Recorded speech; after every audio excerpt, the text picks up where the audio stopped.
Green, you're a historian. Hello. What do you specialise in? Or what have you specialised in until recently?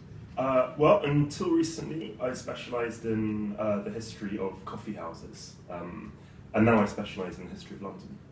And start with coffee houses. Why? What drew you to that? Why? Well, I loved coffee for a start. That was a good reason. And for my DPhil, I had to read all these diaries of kind of like unknown Londoners in the 18th century, and they all loved coffee houses, and they went there several times a day, and they had whole vast networks of coffee houses. And there was one thing in particular that struck me, was that you could walk into any coffee house, sit down around a table like this one, next to someone you'd never met, and you could just talk to them about anything in the world, from like politics to philosophy, science, sex, grave digging, ventriloquism, anything in the world.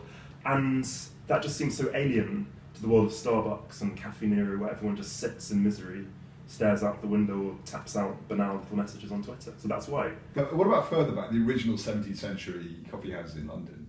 Just what was that like? Well, you wouldn't be able to see anything to start off with. You'd be kind of shrouded in like a whirlwind of smoke and sweat and steam. Eventually that would have cleared, and you would have seen rows of men, never women, sadly, unless they were prostitutes, sitting around long wooden tables, wearing their periwigs and their silk cravats, and they would all stop what they were doing, put down their coffee dishes, point at you with their pipe, probably, and scream, "Your servant, sir, what news from Tripoli?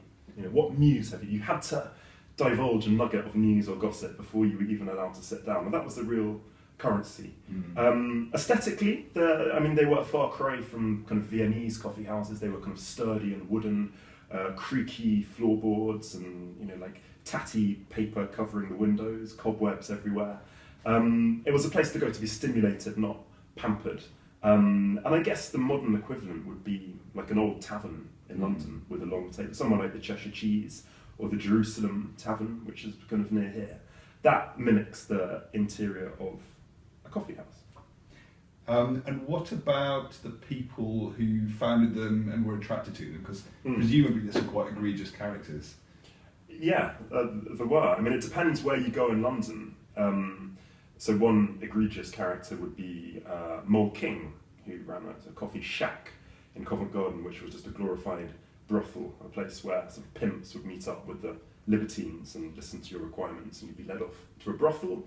You had some lunatics running coffee houses. I could talk about the Hogarth Coffee House, which was in St John's Gate in Clerkenwell, which was run by the father of the famous artist, and it had one rule, and one rule only. You had to speak in Latin all day long, so that was very short-lived. And Hogarth himself, the young Hogarth, actually lived in the kind of quarters, and he sort of gazed out, and his father ended up in the Fleet Prison for debt after that sort of suicidal business proposition. And it's thought that's perhaps where he got that fear of the debtor's jail from. Elsewhere, you could go to Don Saltero's in Chelsea and meet the kind of national philosophers, natural philosophers. They were national figures as well, like Newton and Sir Hans Sloane, kind of looking at things like this, really, sort of taxidermy. But it wasn't a pigeon, it would be like a crocodile or a snake, or the kind of Queen of Sheba's fan, and sort of fantastical things. And in terms of who was attracted, anyone who was middle class loved it. Anyone who was upper class, they'd have their chocolate houses, but also the posh coffee houses in St James's and Mayfair. And even further down the social scale, because it only cost a penny to go in. Average building labourer would earn 8 pence a day, so that would be like the equivalent of £12.50 today. So that is quite a lot. But if you were, the kind of upper reaches of the kind of lower classes, you could afford it and go and drink coffee or drink alcohol, because they weren't entirely teetotal places. Mm-hmm. You take people on coffee house tours of the city, yeah, and you seem to very much enjoy. I mean, I've seen you in action a few times. The kind of physical side of history, the locations, yeah, and bringing it all to life, and almost entertaining people. What's that like as a historian? Well, I think you've got to get the balance between entertainment and enlightenment. I guess, if that doesn't sound too pretentious. Correct, because no one wants a PhD thesis that's laden with kind of facts and figures. You've got to make it relevant. You've got to bring it to life more than anything. And place is the best way to do that. Really evoking environments, I guess, but also connecting them to the present day cityscape, and then having these kind of ghosts of the past actually physically jump out at you. And tasting as well. I mean, they're sensuous, the tours. Like, actually tasting what 17th century coffee or chocolate would have tasted like. That's a sort of a really effective way of actually getting people back there in the moment. They're tasting exactly the same things that kind of men and women in their periwigs and whalebone corsets would have tasted. But 301 years on, it's a kind of shop window onto the more academic history, I guess, if people are interested in that. And as you walk around London, where are your favourite streets? I mean, we're in Clerkenwell at the moment, and I love walking around the bits where you can sort of time travel, so change so much. Yeah. Where are your favourite parts of the city? I really like Mead Street in Soho. It's a kind of parade of Auburn townhouses, and the original street sign is still there. It says kind of 1732. And just imagining what that was like, because Soho was obviously part of the West End, and the city was growing at that point. Somewhere like Mead Street, you could have gone to the end of the street and it would have just stopped, and then you would have had fields and cows and pigs grazing, and you normally had the sign of just a sort of battered and mangled globe floating in the inky void of space with kind of smoke rising from the crevices, indicating the world's end. I also love Bankside. I think that's a really good place to time travel, if that's what you want to do. And beyond that, I think little secret pockets of the city. St Michael's Alley, which is where the first coffee house was. And how about the new book? This sounds extremely exciting, and you've finished it? It's coming out soon? I finished it. It's coming out on the 18th of June. It's called London, A Travel Guide Through Time. And the premise, in a nutshell, is a series of walks at various points in London's history.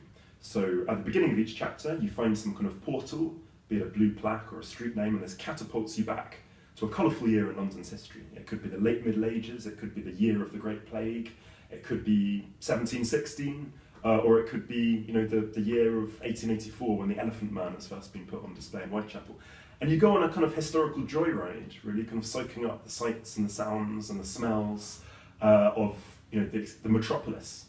And then once you've had your fill, you're spat back into the present day, where you trace echoes of the past in the present day. So again, it's very based on place and sort of trying to bring the history of London to life by actually immersing the reader in these lost worlds. So what's next? For me, I'm working on my next book. I can't say what it is. I've been sworn to secrecy, but it's a bigger scope where sort of London will be featured, but it will be a slither of the wider project. Mainly that, and continuing with the tours, of course. Like, we're going to turn as many of these chapters into tours as we can, and introduce some new drink-themed tours as well. We've got a kind of wine tour. I do think there's insufficient alcohol on your tours at the moment. Yeah, and insufficient opium as well. I think we need to get some of that.